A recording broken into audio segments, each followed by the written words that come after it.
East Kern Water Agency. Madam Secretary, would you please call the roll? Mr. President, Division 7, Gary Van Dam. Here. Division 6, Audrey Miller. Here. Division 5, Robert Paris. Here. Division 4, George Lane. Here. Division 1, Shelley Sourceable. Here. Division 3, Frank Donato. Here. Division 2, Keith Dias. Here. Dwayne Chisholm. Here. Attorney Kim. Present. Here. And Holly Hughes present. Thank you very much. Item 3, voluntary public roll call. If any member of the public wishes to introduce themselves, please feel free to do so now. Vincent Dino, Palmdale Water District. Vince? Pleasure. Hi, Keith. This is John Joyce reporting for the Roseman News, Lake Los Angeles News, Acton Aguadosi News. Welcome, John. Hi, Fence 3, Jack Cephas. Hello, Jack.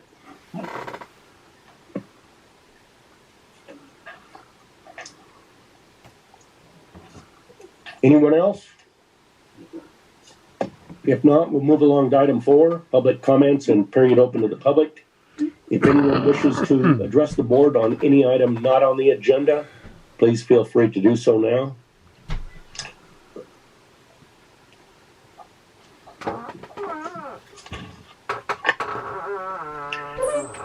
If there are none, we'll move along to item 5.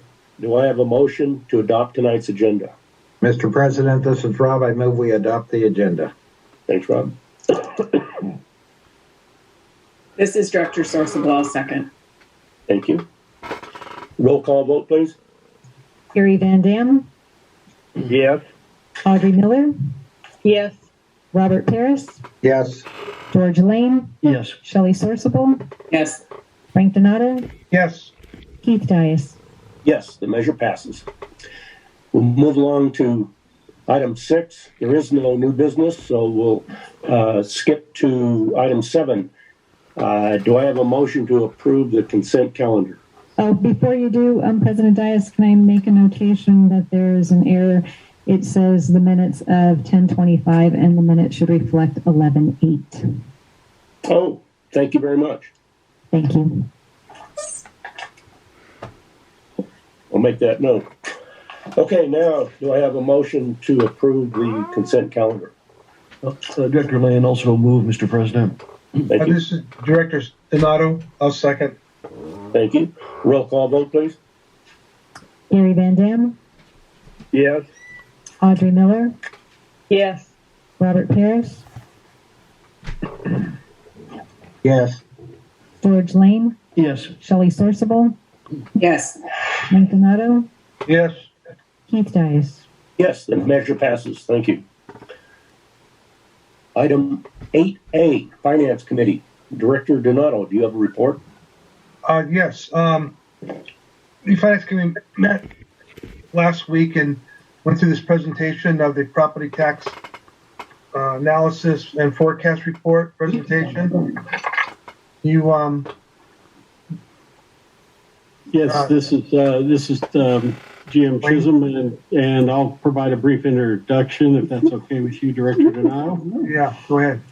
Okay, thanks. We do this property tax analysis every year, and what it does is it takes a look at the current trends and future trends with regards to property taxes, the amount of assessed value, and allows the agency to confirm and predict the tax revenues that they will be receiving from both Kern and Los Angeles County.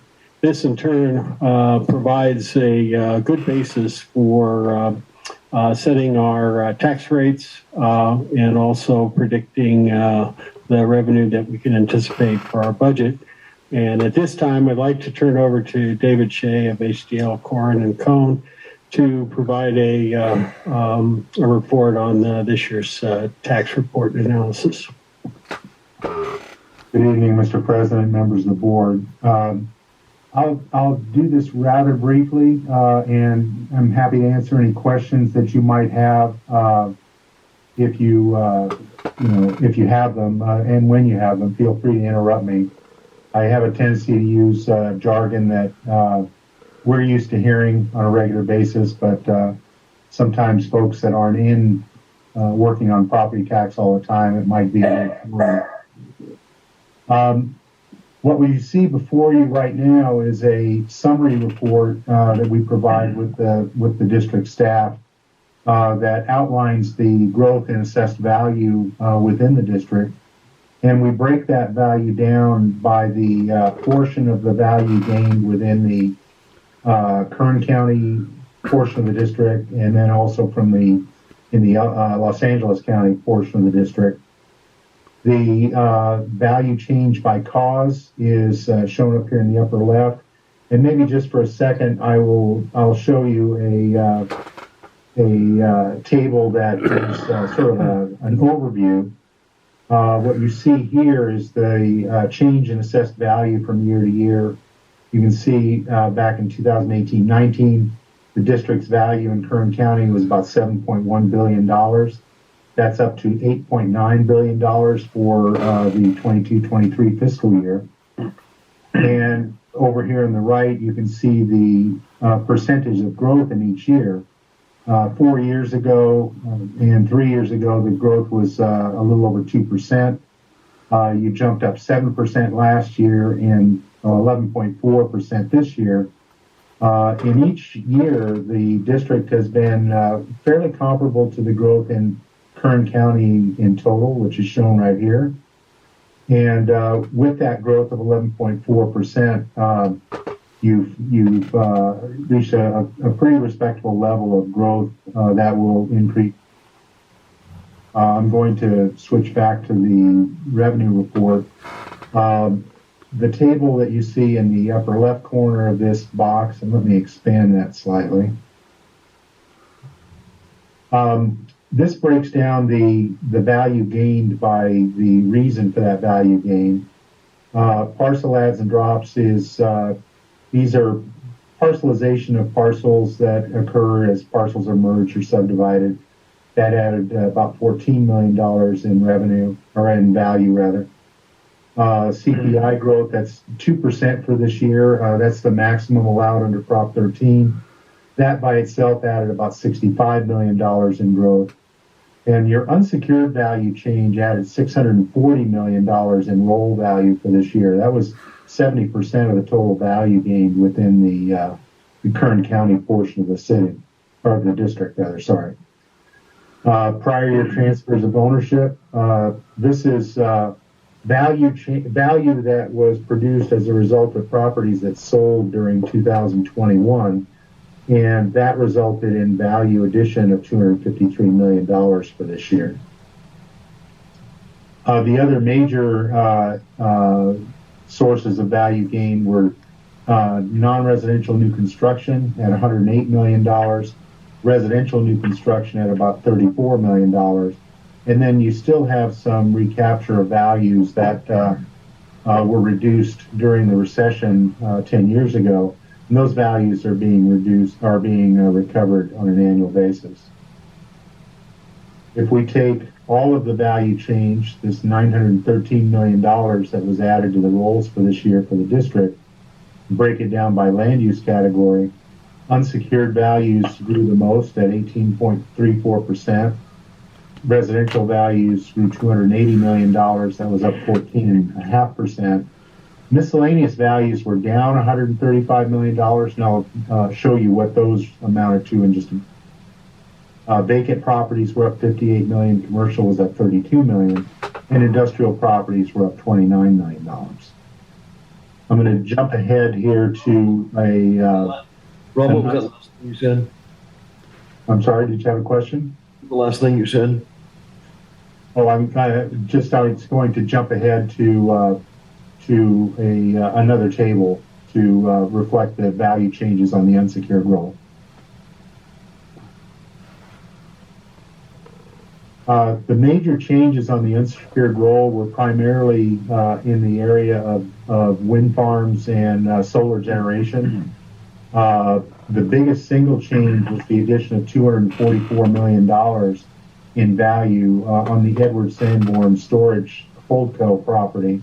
This is a large, I believe, if I remember correctly, about 6,000 acres that was leased from Edwards Air Force Base, and it includes an area that's just outside the base for a large solar farm as well as a major electrical storage facility. The value added here is not the full value. This facility was started to be constructed in early 2021, and the value is still not completed. It will be completed sometime during 2023. So that addition of $244 million was a major contribution to the increase in value on the unsecured rolls. You have another solar and energy storage facility that went in under SP Garland Solar that added $104 million. There were a few declines as properties dropped off the unsecured roll. You see those here. That dropped off about $104 million. In a lot of cases, these are unsecured assessments that are eliminated from one year to the next, but are picked up as parts of new assessments in other parts of the roll. And then the changed assessments down here at the bottom are reflecting various changes to properties that were on the roll last year, continue to be on the roll this year. And the combined change in those top 25 assessment changes was $119 million. I want to go now to a table that reflects the top 40 secured value changes. And the biggest thing that you see here are quite a number of value declines for U.S. borax. These are explaining the value decline under the miscellaneous land use category. Most of these mining concerns do get assessed under the miscellaneous category. The U.S. borax was down quite a bit on these assessments. It was up $78 million on another assessment. Golden Queen Mining, again, mostly up on their various assessments. But overall, the biggest gain in value was on the unsecured roll. You'll also note that Edward Sanborn Land Holdings, these are the folks that are doing the major solar and battery farm there at Edwards Air Force Base, also have some security roll values. I want to touch a little bit on sales data. Sales properties add a great deal of value to the rolls from year to year, especially in the last several years. The line item that you see right here, 2021, these are sales that occurred during calendar year 2021 and that reflected in the addition of $253 million to the valuation for 22-23, which was, if you look at the 3 prior years, that's quite an increase over those 3 prior years. So far through September, there have been 2,255 sales that have occurred in the district's Kern County portion. And those sales will add $181 million to the rolls for next year. This number is going to go up as the fourth quarter sales come in, but those will be incorporated when we provide the district staff with budget estimates for next year. Let me step over to the Los Angeles portion of the district. Value gains there were also pretty sizable, not quite as percentage-wise as great as in Kern County. Growth there was 8.45%. The total value gained in LA County was $2.4 billion, which took the total valuation for the district from $29.3 billion to $31.8 billion for this year. The biggest change in value on the on the LA County side was from prior year transfers. These are the sale of properties in 2021.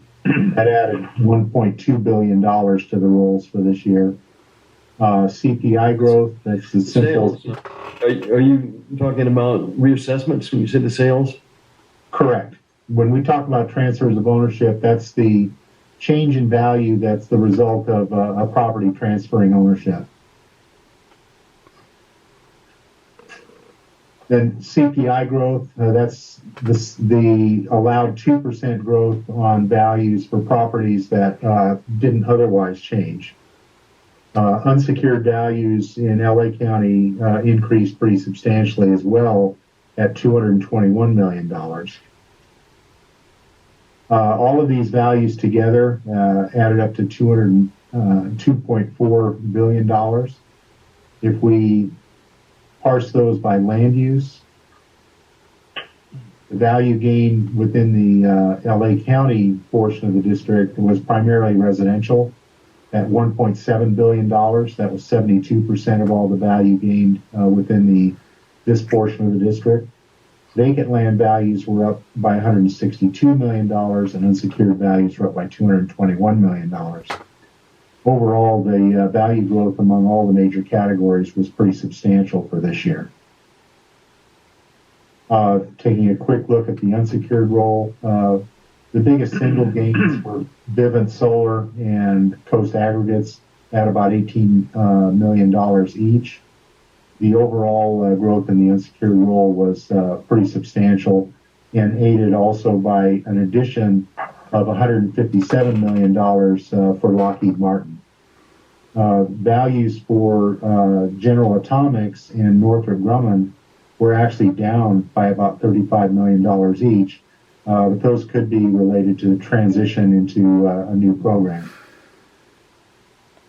Now, explain that a little further. Well, as the unsecured values are property values for equipment that exists within the facilities that they're operating in. When particularly with these aerospace companies, when a new program's starting, sometimes they have to change out equipment that is used for building one type of aircraft or one component of aircraft for another, and sometimes you see a minor decline in the valuation while that changeover is happening. You may have seen that Northrop Grumman was involved with a new B-2 bomber that is currently getting underway. The question,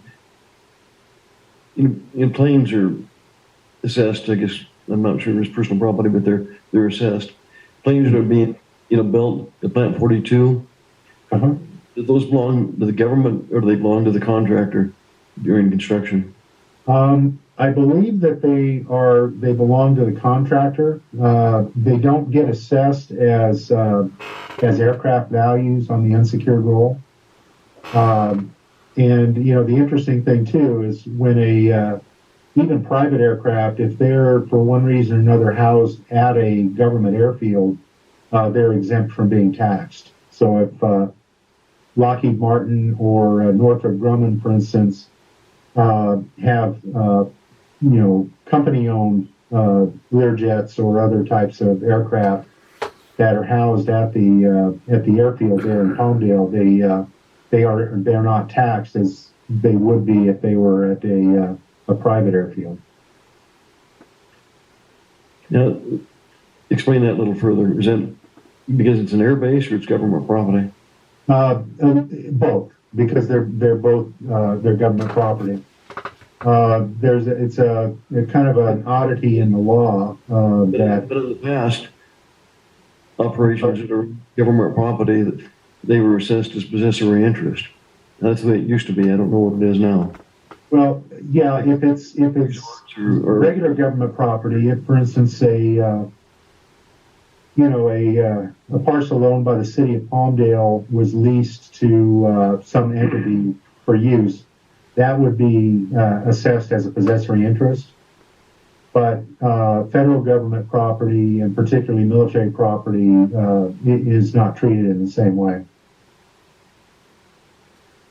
The federal property, it's like on a ski resort, it belongs to the BLM. Well, yeah, that would still be taxed on a possessory interest because it's not a militarily owned. So there's a difference there. Yeah, there is a difference. Yeah, the city of Mountain View has had, taken umbrage with the fact that a lot of Silicon Valley high value aircraft are housed at the Moffett Field Air Base. That's a NASA air base up in the Bay Area, and it's a real bone of contention up there. Moving ahead to another sort of an overview of the district's values in LA County. They've been growing at a pretty steady pace over the last several years. They were up 6.7% 4 years ago, 6.0% 2 years ago, 3.5% last year, and 8.5% this year. So it's taken a pretty good jump, and you've seen the same type of jump in value on the county-wide averages here for all of LA County. Top 40 secured value changes. The biggest value change was on industrial property there in Palmdale on Avenue H. It was $56.7 million gain as a result of the property being purchased. You've got several properties here, AG Sunset Ridge. These are apartment complexes that are normally tax exempt, but the tax exemption didn't get reflected on the early roll. So these value gains are actually illusory. They're going to be eliminated by the application of a tax exemption before the tax. Sales data within LA County. Sales continue to be pretty strong all over the district. If we look at this line in 2021, the total sales in all of 2021 added $1.2 billion to the rolls for this year in LA County within the district. It was, double what we were seeing in the prior 3 years. The sales through the first 3 quarters of 2022 are going to add over $900 million to next year's rolls. So probably won't quite reach the same level as this year, but the value gain for next year will still be very substantial on the transfers of ownership. With that, I've hit kind of the major levels of information I wanted to give you. I did want to point out that we're continuing to track the valuations and revenues that the district is getting within the former redevelopment project areas. The pass-through and residual revenue that the district received in 21-22 was approaching $2.5 million. That's pass-through and residual revenue, and those amounts continue to rise as the values within the former project areas continue to rise.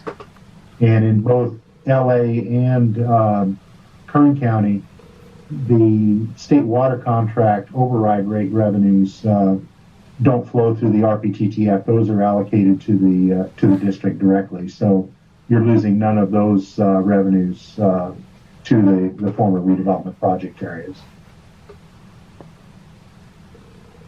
Now, for the redevelopment project area, restate that again, please. I'm sorry, say that again? Redevelopment project area. Well, you mentioned about the redevelopment area.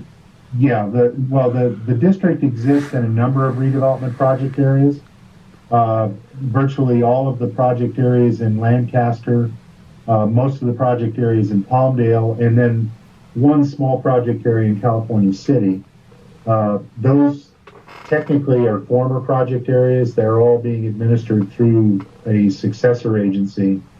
But the pass-through and residual revenue amounts are being managed by the county and are still being allocated out to the district and other taxing entities.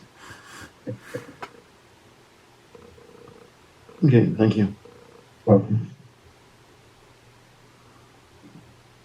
I'd be happy to answer any other questions. If not, if there are no questions, then I will turn it back over to the board. Yeah, for this item, there's no board action necessary, just an item only. This is Director Donato. I want to compliment the study and also the presentation. It was, it's great that we follow and utilize this process so we can share it with our constituents as well as for the board, the entire board, to understand the taxing process and how AVAC receives their property taxes and revenue. The one thing I want to share with the board that money that comes from the property taxes can only exclusively be used for the state water project. It cannot be used for the general fund. So I just wanted to bring that up. And maybe Dwayne can elaborate a little bit. Sure. The voter-approved tax amount that we receive can be only used to facilitate payment of the state water project bill, the regular 1% and the other types of property tax. The baseline property tax is used for basic operation of the agency. So there's no all the water rates of the third source of revenue, and that is by far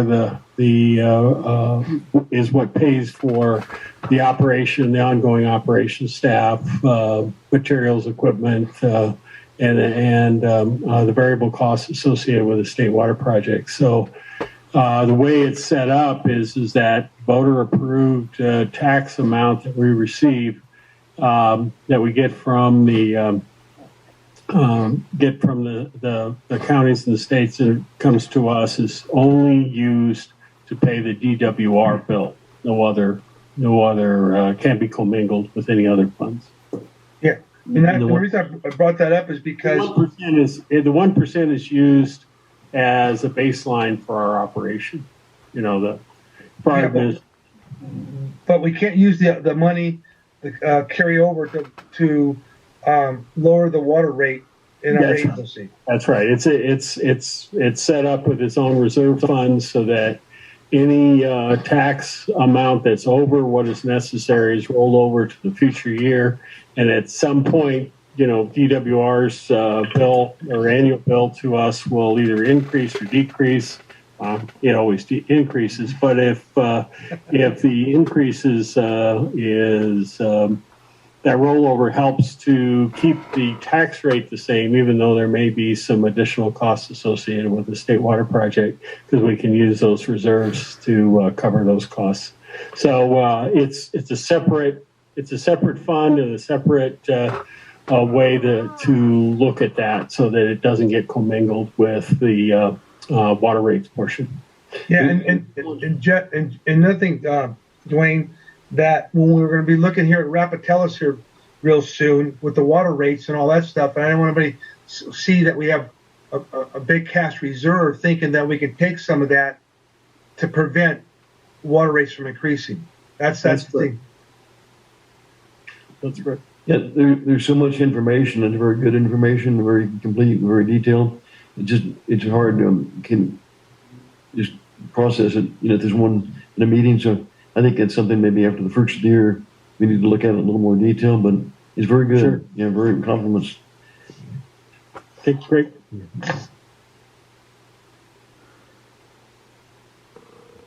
Thank you, Director Donato, and thank you, Mr. Shea. Item 8B, Water Rates and Capacity Fees Committee. Director Van Dam, do you have a report? Yes, we met the other day and discussed different scenarios on the water rates. Dwayne, can you go into that?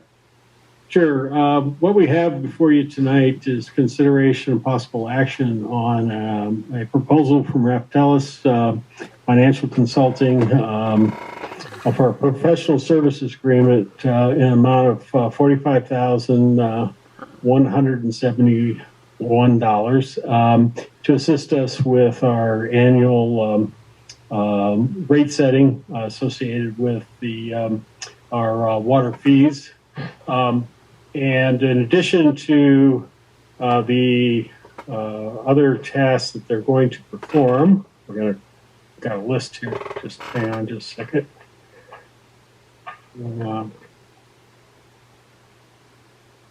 And get to the right page here. We're going to develop, as part of the program, we're going to develop our typical 5-year financial plan from 2023 to 2027. We're also going to do our water rate adjustment for cost of service study for Edwards Air Force Base and District 37, which is the Acton area. We're also going to develop a loaded rate, including overhead for staff for work on the specific projects like the High Desert Water Banks. And we'll use this study to establish that fee that will be charged to Metropolitan Water District. And then we'll develop a replacement water rate that supports all the agency's costs associated with the importation of the state water. And then we're going to develop a groundwater recovery and wheeling fee that would be used by the agency should we choose to pump groundwater production rights for another party. So those are the main items in the scope of work that'll be performed for the $171,000. It's also a couple $1,000 less than what we incurred last year as a comparison. And the recommendation is to approve the attached not to exceed amount of $45,171 and authorize the general manager to execute the professional service agreement. And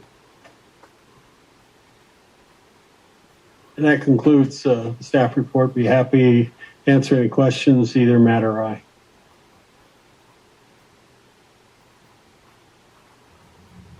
This is Director Donato. I'll move on Board Order 8B1 that we approve the $45,171 with Rapatellis. Thank you.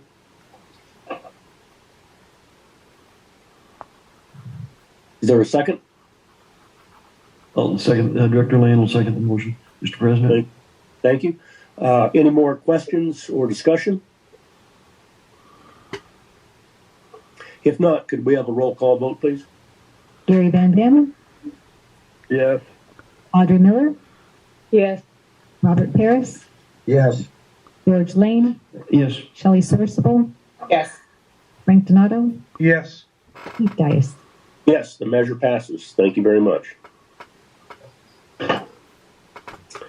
Item 8C, Personnel, Legal, JPI Committee. Director Paris, do you have a report? Yes, I do, Mr. President. For item 8C1, I'm pleased to announce that Dwayne has signed the amendment to his employment agreement, accepting the appointment as Director of Special Projects, beginning effective January 1, 2023 through April 30th, 2023. So that has been done. And then for item 8C2, we have consideration possible action on approval of proposed organizational reporting structure and areas of responsibility. The Personnel Committee has met, and the consensus is for approval of this action. But at this point, I will turn it over to our Assistant General Manager, Matt. And Matt, if you could present this to the board. All right. Thank you, Director Paris. Good evening. One second. There we go. So just a little background. There is a staff report that begins on page 151 of your board agenda packet. And as Director Paris said, we went through this item in detail with the Personnel, Legal, JPIA Committee over a couple meetings. And with the transition of me moving into the role of General Manager come January 1st, we feel the proposed changes to the organizational chart will suit our structure well and the duties that we have outlined. The main purpose is the changes will allow myself as GM to execute short and long-term goals and objectives, as well as oversee the day-to-day operation of the agency to ensure it's operating in an efficient manner. As you know, currently, the reporting structure of the assistant GM is directly to the GM, and a lot of the state water project time and effort is performed by the GM. A little bit by the assistant and a little bit by the water resource manager. So on this screen here, you can see the proposed reporting structure that will allow the GM to stay engaged in the day-to-day operation of the agency. And by shifting the assistant GM overseeing the primary responsibilities of the state water project issues, and while maintaining the other department heads reporting directly to the GM on a day-to-day basis. And like I said, I just want to emphasize that this will afford the assistant GM to really focus on state water projects issues, attend the various state water project meetings, the State Water Contractors Association meetings that can take up a lot of time of the GM and other staff members. So by moving the direct report from the department heads from the assistant GM to the general manager, it'll afford them the time to focus and put the energy towards the state water project and water supply management.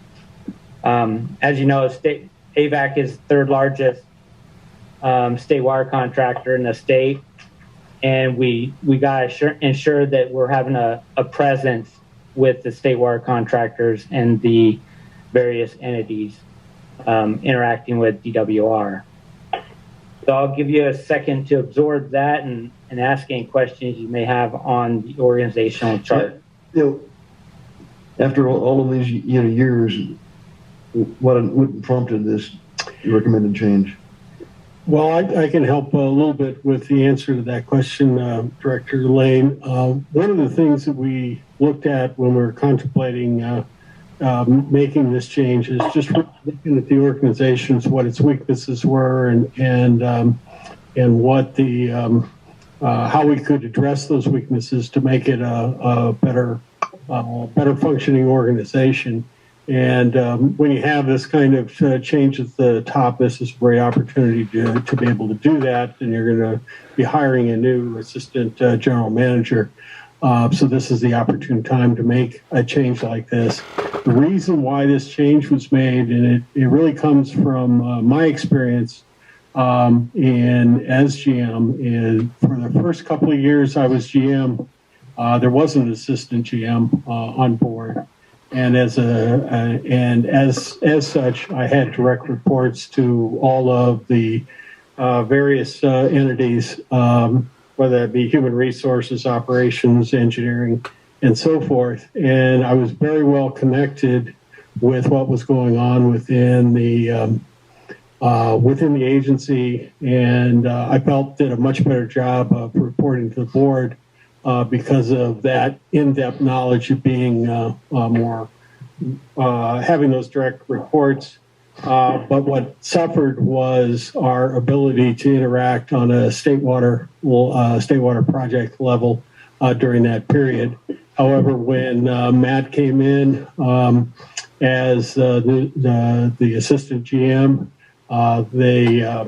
those folks began to report directly to the assistant general manager while we maintained our communication back and forth. There was something that was lost there from the GM point of view as we concentrated more on the GM concentrated more on the policy issues having to do with the state water project and the agency itself. And so we brainstormed a way in which to enhance our presence up at the state, at the same time to provide the general manager with a much broader and more comprehensive information system directly. It allows him to maintain a larger presence in the office to help with the day-to-day operations. And that's the reason for the change. I mean, that may be good. It may not. I'm not sure. I mean, this is the first I've heard of it, and we went decades in the whole growth, the whole start of this agency into another system, and most of the years we did have an assistant manager. There was, well, I'd say we had it, but there was many years we didn't have an assistant, general manager. But the one area that I would question, the assistant general manager, the board does not hire the assistant general manager. And this is a pretty important position, so I'm just a little uneasy about the board not having any input of the assistant general manager to speak of, not like we would with the general manager where you're in charge. So within a few minutes, and I would hope maybe the board would think about it, but maybe everybody feels comfortable with it. But you talked about address the weaknesses, but I'm just not sure there were weaknesses. Everything went well for years. Which part are you concerned about? Because the assistant manager always reported to the general manager, which reports to the board of directors. And we have changed this organizational chart a couple times in the last 5 years, 6 years. When Dwayne came on, he had recommendations, and we approved to change this organizational chart as the agency changes. So I'm a little confused about the assistant general manager concern that you mentioned. I don't think I understand. Can I make a comment too? I have a little bit of concern, not the way the chart is. I have a concern, which would be, I guess, from a legal comment response. I need a legal response, question answered, because in the past, before we were promoted, we moved the promotion to Matt, and what's being transpired here is that if the manager is not around, the question is can the board instruct the assistant manager and manage that assistant manager legally without violating the Brown Act? See, that's the issue I have, is that our general manager and manager have been working side by side, and it's worked really well. And if one's not available, are we saying how do we, if I want to talk to my assistant manager because the manager's on vacation or out of content or whatever, what authority do I have as a board of director to contact my general manager? And that's one part of my question. Second part of my question is, can I'm not saying right now that I made my mind up to this question, but this question would be, can the assistant manager be another appointee as the general manager?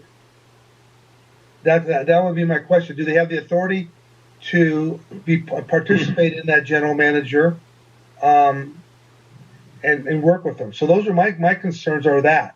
That's, we've always had good rapport with our assistant managers, and we many times we intervened when the general manager was around or could be incapacitated. What do we do? So Frank, I think that's very well said. And what item I'd like to mention, this may be good, it may not, but I question the timing of this. Dwayne's going to be here in 2 weeks right there. If it's not something that should be put aside and looked at, and maybe get the recommendation from Matt after the first of the year or sometime first part of the year. But I just don't know if this is the right time and place to do it. 2 weeks before we make a management change. I agree. I think we should sit on this over the holidays and talk about in January. Matt and Rob, is there any urgency to make a decision tonight? This is Matt. So there's no urgency as far as time, but we would like to. I'm supportive of this structure, and I would like to get approval for what the role of the assistant's going to be in the reporting structure of that. Just because it's going to take a couple months to fill that position. By the time we put out a notice, advertise it, go through the interview, get somebody on board.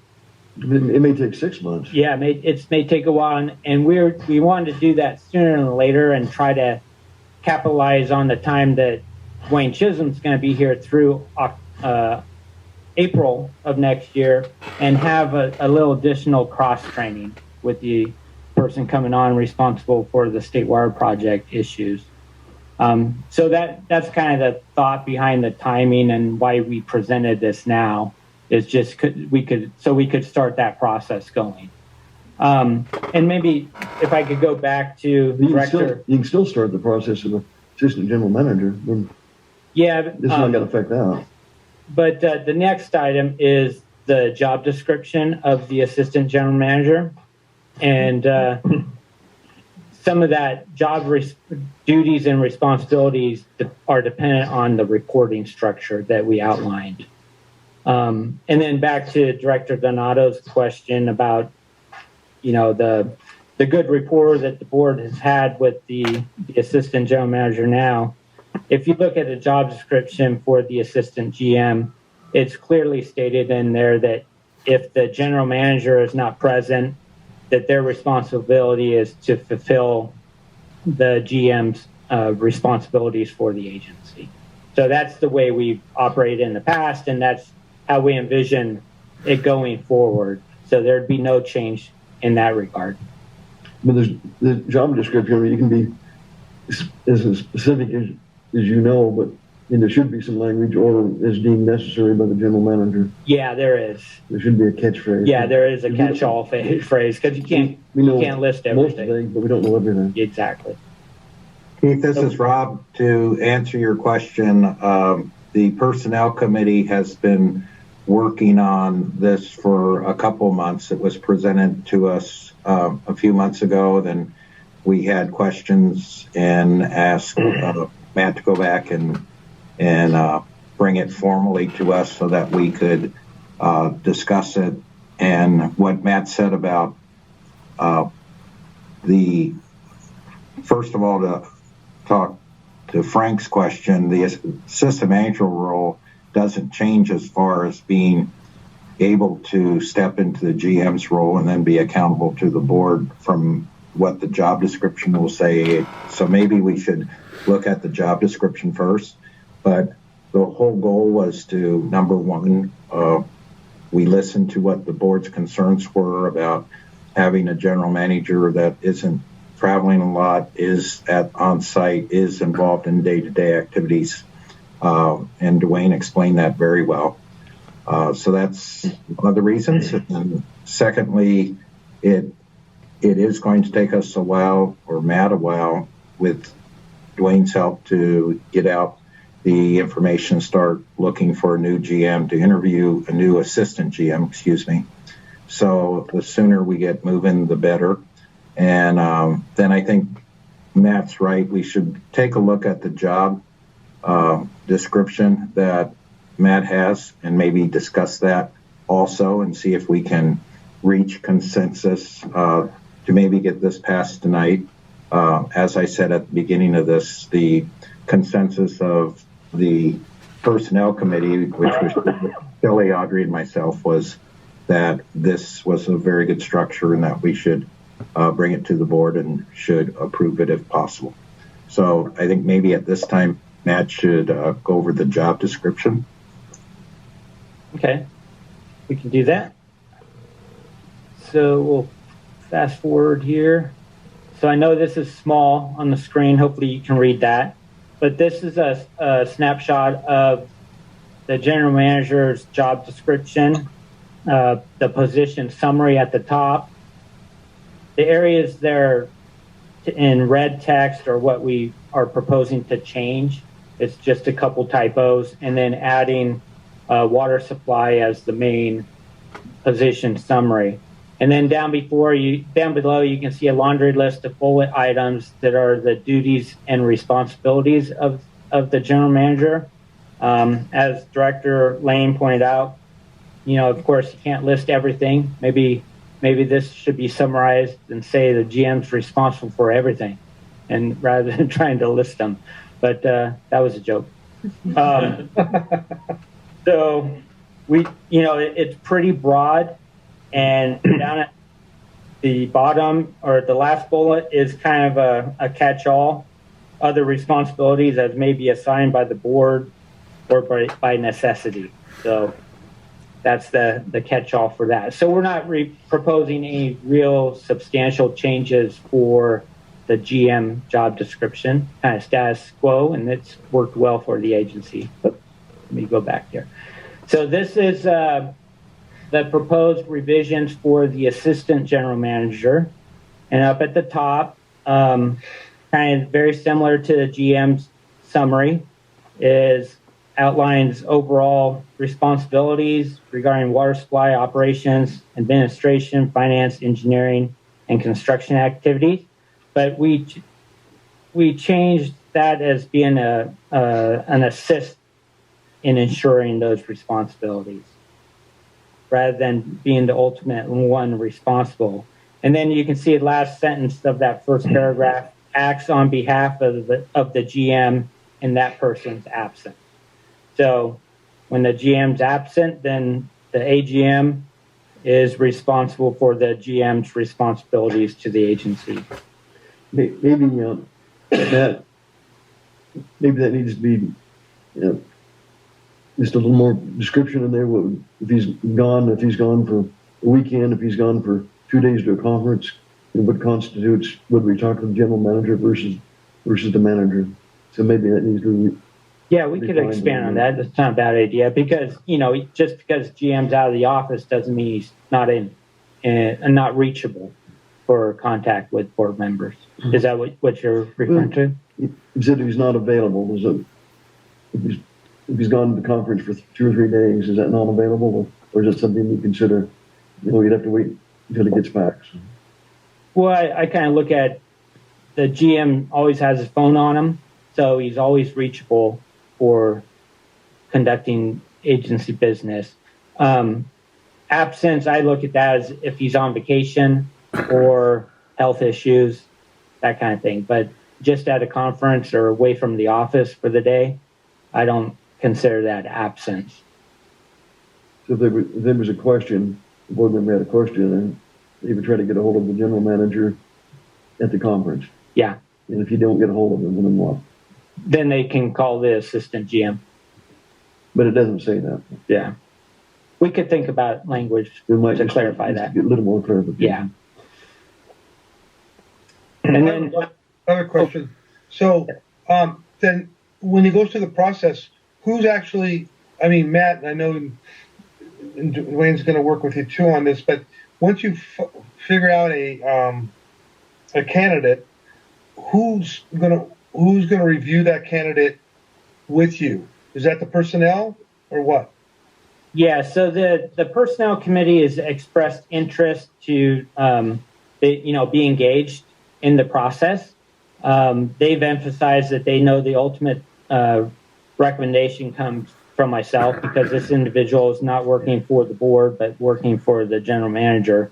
But I do plan on sharing resumes that we receive with the committee and getting input from the committee before the final interview or job offer is made to the applicant.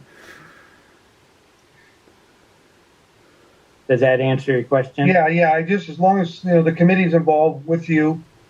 Of course, the ultimate decision's got to be made by you. Can't Michael manage that? That's why we're promoting you to the manager. But I still believe that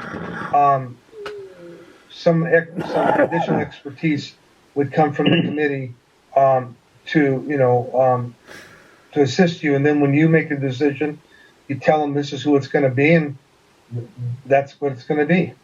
Yeah, exactly. We plan to go through that process. Like I Okay, said, okay. Well, that makes me feel better now. committee engaged in the process. Okay. Yeah, Frank, this is Rob. The committee has talked, as Matt said, to him about that. Obviously, the selection of an assistant general manager is very important to the agency. And, both Matt and Dwayne know that. And but he's been gracious to let the committee stay very involved in it. And I think that's going to continue. Good.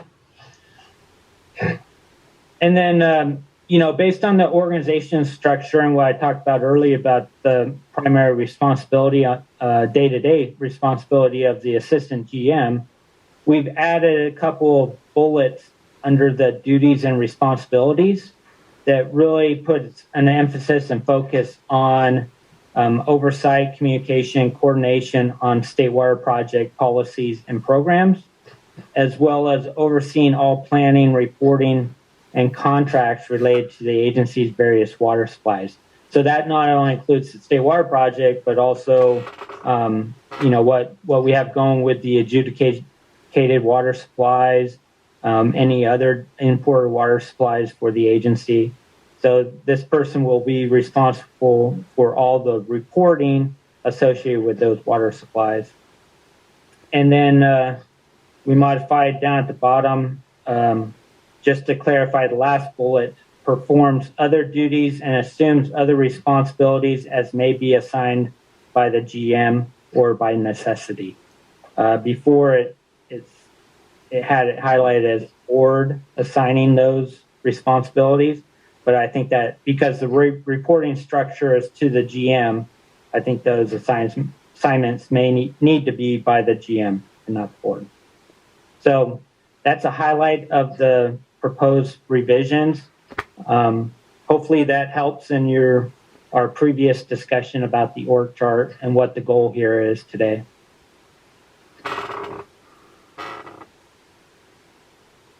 And are there any other questions of Matt regarding either the org chart or the job description? I don't have any. Okay. Mr. President, this is Rob. If there's no further discussion, I would move approval of board order number 8C2 at this time. This is Director Sourceable. I'll second. Thank you. Are there any more questions or discussion?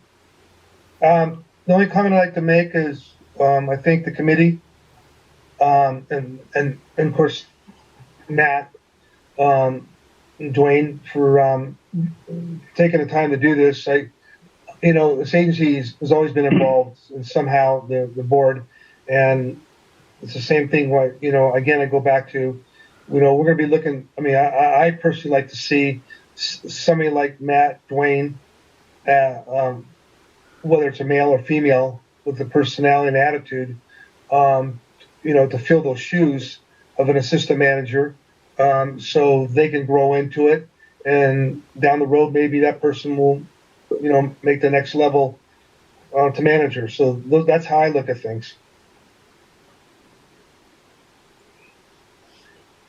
Any more comments? If not, could we have a roll call vote, please? Gary Van Dam, Yes. Audrey Miller, Yes. Robert Paris, Yes. George Lane, Yes. Shelley Sourceable,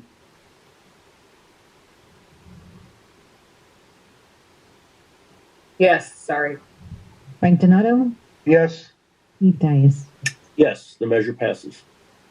Now, Mr. President, this is Rob again. I would now move approval of board order 8C3.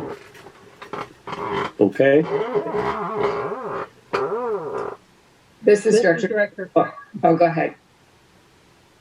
I owe you a Coke, I guess. Director Miller, second. Thank you. Are there any questions or discussion?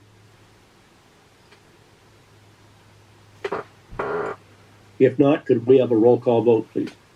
Gary Van Dam, Yes. Audrey Miller, Yes. Robert Paris, Yes. George Lane, Yes. Shelley Sorsable, Yes. Frank Donato, Yes. Mike Dias. Yes, the measure passes. Thank you very much for your hard work. And I believe that concludes our committee report. Thank you, Mr. President. Thank you very much. Move along to item 9, General Manager's Report. Dwayne? Yes, this is the general manager's report for, let's see, what's the date today? Doesn't really help me. Anyway, it's for December here. And so we'll start off with our precipitation chart. The interesting aspect of this is, as you know, we've seen some rain. Whoops, I don't know why that did that. We've seen some rain, and but we're not quite where we need to be for December.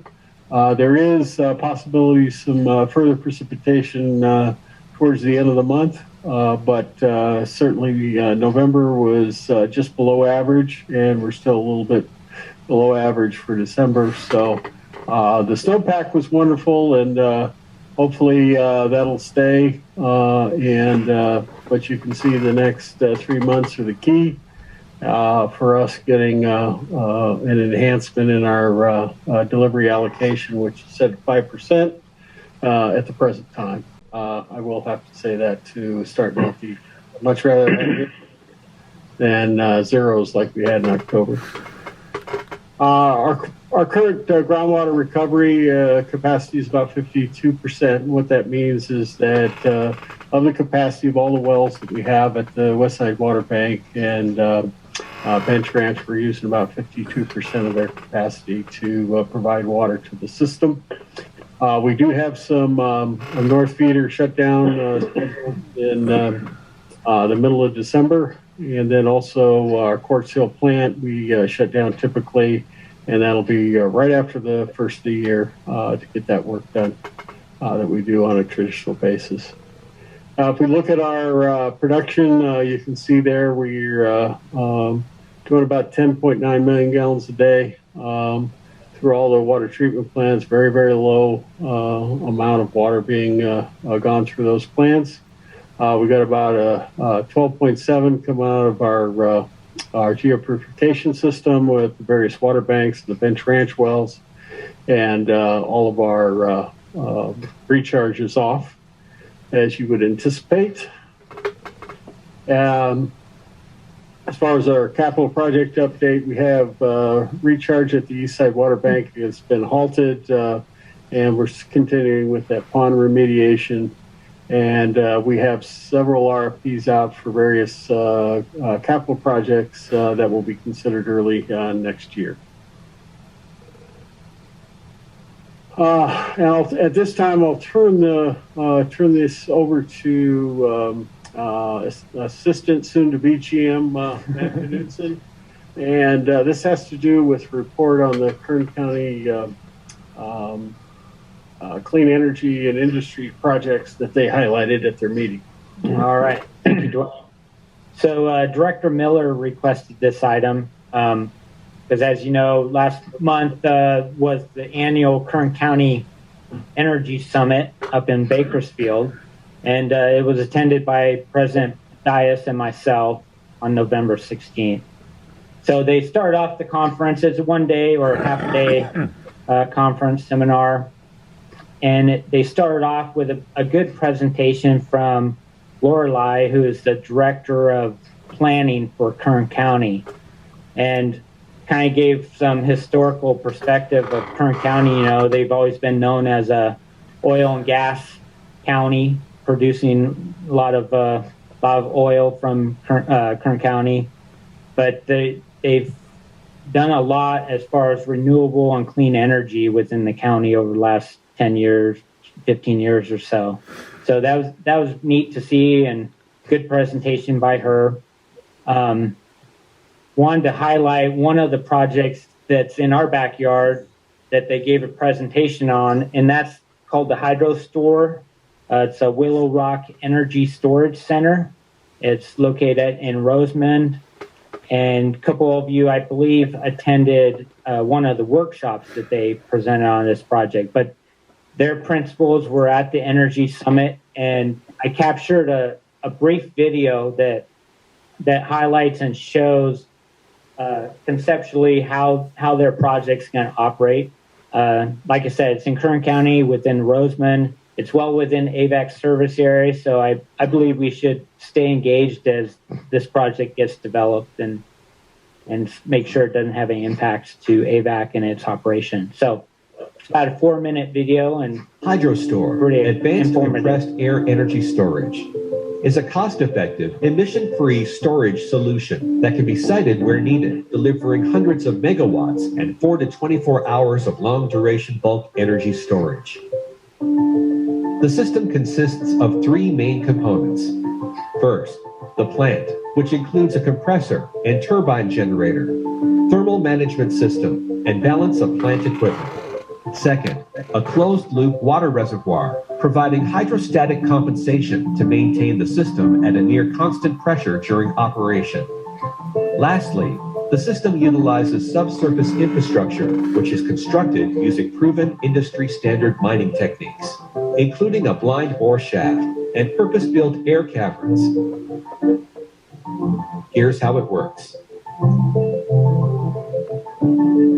The system uses off-peak or surplus energy from the grid or a renewable source to run the compressor, which produces heated compressed air. Heat generated during compression is extracted from the airstream and captured by the thermal management system for later reuse.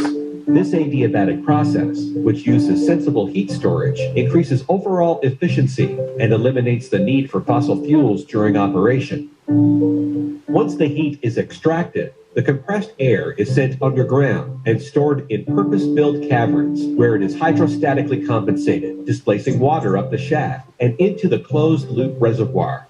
The system is now fully charged, capable of delivering power on demand over a standby period ranging from hours to days. When power is required, hydrostatic pressure forces the compressed air to the surface. It is reheated by the thermal management system, reusing the heat from compression and expanded through the turbine to generate electricity on demand. No fuels are used in the process, resulting in zero emissions. This method of charging and discharging significantly reduces water and land requirements, removing siting constraints and resulting in minimal environmental impact. HydroStore Advanced Case is as reliable as pumped hydropower, but without the geographic or siting constraints. The key benefits of HydroStore Advanced Compressed Air Energy Storage are bulk-scale long-duration energy storage, delivering hundreds of megawatts and 4 to 24 hours of duration. Low installed cost per kilowatt hour with no fuel costs. No hazardous chemicals or use of fossil fuels.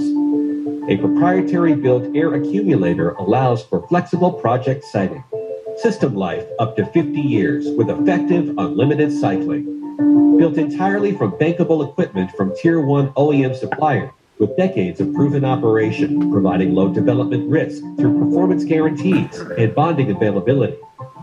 Charge, discharge, and storage capacity are set independently to optimize system design. Synchronous generation provides rotational inertia, supporting electrical grid stability and resiliency. The system also delivers voltage support, spinning reserve, black start, and frequency response. Adiabatic process reuses heat from compression, resulting in enhanced round-trip efficiency. HydroStore's technology is uniquely suited to help address electricity system needs for dispatchable capacity, including fossil plant and mine repurposing, as well as renewable integration, transmission deferral, and behind-the-meter or remote applications for mines and large industrial operations. HydroStore, Advanced Compressed Air Energy Storage. All right. So that was a video and information that we had today. Hopefully that answers your question, Director Miller and Director Dias, if you wanted to add anything to this. I just thought it was interesting when Lorelei explained that when the energy symposiums, the annual energy symposiums began many years ago, almost all of the participants were from the oil and gas industry, but now they're down to about 50% of the participants. So a lot of change has occurred over the decades in which this symposium has occurred. But thank you. You did a good job, Matt. All right. Thank you. This is Director Miller. I just want to thank you for doing that as well. And does it sound like they're going to allow that project to continue then? Yeah, it sounds like it's on its path to for approval. You know, they still have to go through the environmental and permitting process within Kern County. I imagine. I think they just reached out to the agency today and then requested a meeting after the first of the year. So, yeah, if Lorelei supports that, she's well respected. And I think I've always heard good things about her. So yeah, that speaks a lot. Yeah. So we'll let you know. I don't know if she is for it or not. From the public meeting they had, she wasn't so impressed. So I don't know. I won't say any more. I do thank you for bringing the information. All right. Thank you. And we'll keep you posted if anything new comes out of this project. Okay, and just to finalize some upcoming events and schedules. We have the annual conference in Las Vegas having to do with the Colorado River group is meeting as they typically do in Las Vegas in December. We have our various holidays on the 26th and the 2nd. Because the holidays land on a Sunday, and then our next Water Master Board meeting will be on the 25th. I plan to be in the office up until about the 22nd or 23rd, just before Christmas, and take some time. And Matt will be available, and we've worked out our schedules to make sure someone's here in the office during normal working hours. And that concludes my report. Thank you very much, Dwayne. Item 10, do we have any director's reports?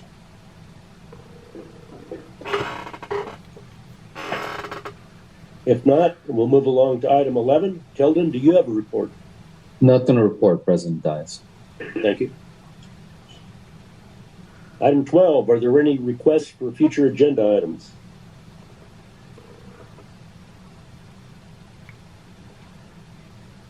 Hearing none, we have no old business, so we'll move along to item 14, closed session. Dwayne, do we have a reason to go into closed session tonight? We do not. Okay. In that case, if there's no further business, do I have a motion to adjourn? Mr. President. Thank you, George. Do we have a second? Mr. President, this is Rob. I second the motion. Thank you, Rob. Roll call vote, please. Gary Van Dam, Yes. Audrey Miller, Yes. Robert Paris, Yes. George Lane, Yes. Shelley Sorsable, Yes. Frank Donato, Yes. Keith Dias. Yes, the measure passes. We are now adjourned. Thank you all very much and have a good evening. Thank you.